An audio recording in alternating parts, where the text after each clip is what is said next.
All right, let's just jump right in here. Linus and Lucy, great holiday classic. Sounds great on the 8-stringer here. It's in the very non-mandolin friendly key of A flat, but that'll be no problem for us. Now it starts with that really recognizable piano intro.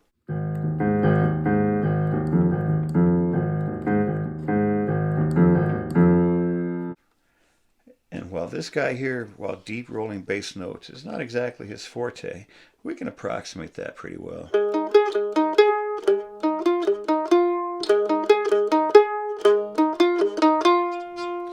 We're doing first fret, just bar the first fret of the G, and then so you hit the G, first fret of the D, then reach up with your pinky, grab the 6th fret of the D, and do that twice. Whoop. Kind of give it that swing feel.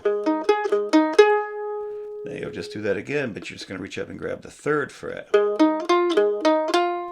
instead of the 6th. So you'll combine those.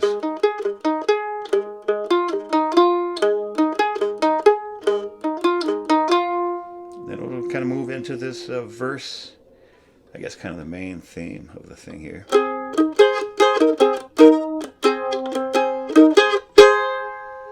What we're doing is just going to set an A flat major chord out here. 5th fret with the middle finger on the G string. Ring finger on the 6th, and then pointer finger here on the 3rd fret of the A. Whoop. So you have this chord. And all we're essentially doing is transitioning between the bottom 2 notes of the chord and the top 2 notes of the chord with these notes right here on the 8th fret. Now you're going to have to keep everything here, just use your pinky and lay it on the 8th fret. So you go to the bottom 2 notes, 8th fret, top 2 notes. And then you walk it back down. Top 2 notes, 8th fret, bottom 2 notes. Then 8th fret, bottom 2. You'll know the melody. Now it walks back up one more time. Now while it hangs there, you know, the piano part is down here doing this. Right? Well, when it goes, it's just the second half of that piano part, so I'll fill that in sometimes here. Just so it's not just hanging there, you know, 1, 1, and the 3rd fret like we just did. I'll just kind of fill that space with that.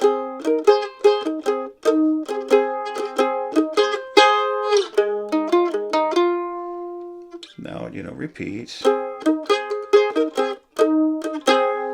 Now it slides down here. It will hit our notes 5 and 6, and moving down here to the 4th fret of the G, and then barring the 1st fret of the middle 2. So, and again, when that's hanging there, I'll fill in the bass line because the piano part has moved up here in real life. So I'll fill in, again, the second half of that piano part, which is on the 4th fret. 4, 4, and 6. Because, again, that's just the bottom half of that little walking bass line piano part. So when it's down here doing this, I'll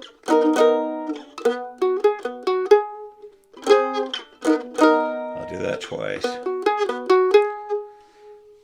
And then, of course, you know, then it repeats all this.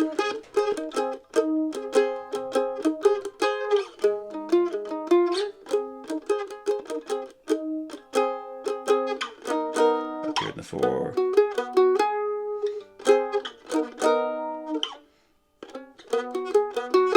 And then it gets to the fun part.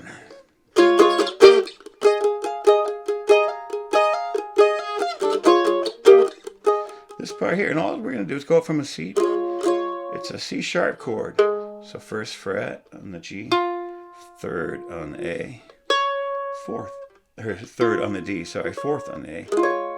That's our C sharp. And we're going to go C sharp chord. I guess it's technically a D flat in this case, but we're going to move it up to an E flat, which would be 6th fret, 5th, and 3rd. You know, it's the same shape. We just moved it from the 1st to the 3rd fret. And then we're Just barring the middle two strings on the 6th fret, and then 8th fret twice on the A.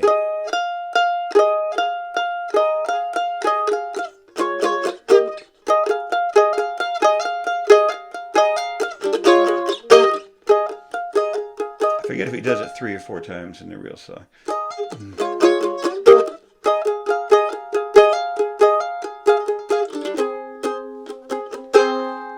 And it ends here on the A flat.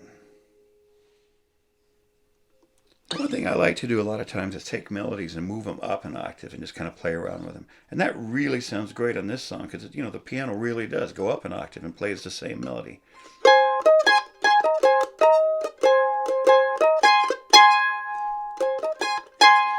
And we're just doing the same thing. We're going to put this same shape.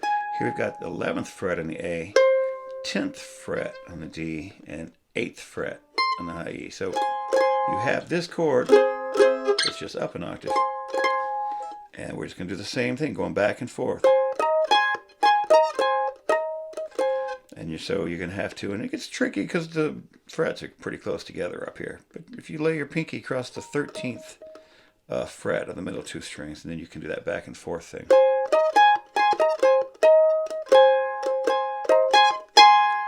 And if you want to pick up that bass line underneath it, it's down here in the middle two strings, 6, 6, and 8 twice.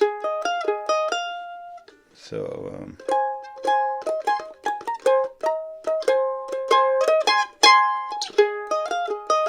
does this again. Now, our other little chord it slides down to. It slides from our position here, 11 and 10. And you'll have to now slide down, bar the 6th fret of the top two and the 9th fret of the D string for this little chord. I suppose you could use this finger too. Whatever works for you. I guess I do it like this myself. And when it goes to that, if you wanted to pick up that other bass line, it's up here at you got 9, 9 in the middle, 2, and then 11. So you could.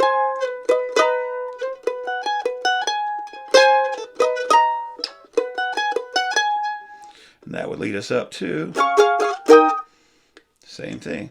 It's a D flat / C sharp chord, 9th fret top, 8th fret on the A, and 6th fret on the bottom two. We'll take that and then scoot everything up 2 frets. So 11, 10, 8, and 8. And our little lick is just barring the 11th fret of the A and the E strings, and then the 13th fret of the E twice.